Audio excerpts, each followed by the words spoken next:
Happy Monday, everybody.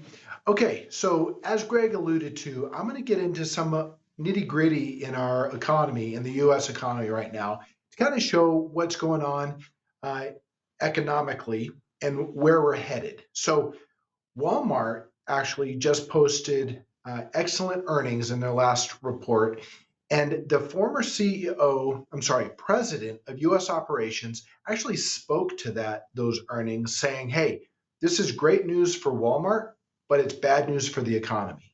He said that every time he called it actually a bubble for Walmart, every time he's seen a bubble grow in Walmart stock, it's been during economic troubling times because folks start having to make tougher decisions on what they're spending their money on.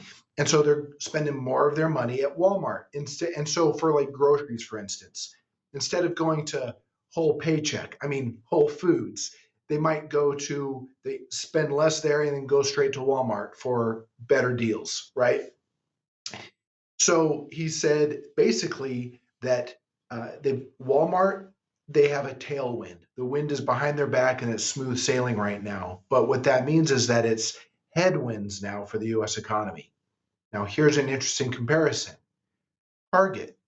Target just reported their earnings for the fourth quarter in a row. So that means for the full 12 months, their earnings have been declining. Every quarter for the last 4 quarters, their earnings have gone down. When you look at their stock, it's the opposite of Walmart. Their stock has actually been coming down for the last few months. Now, Walmart and Target are kind of competitors, but they have a different business model.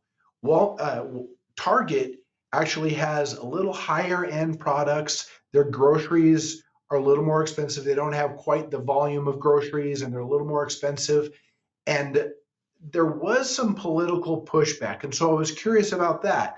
But I don't think the political pushback is continuing to this level. You know, we saw political pushback with Anheuser-Busch and Bud Light based on political perspectives.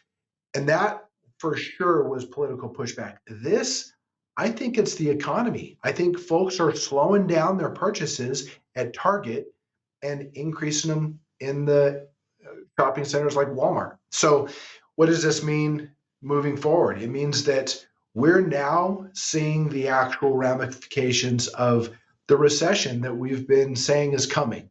And it may already be here. We're seeing folks make tougher decisions on how they're spending money. Now, we won't have a true technical recession until we have 2 quarters of negative GDP.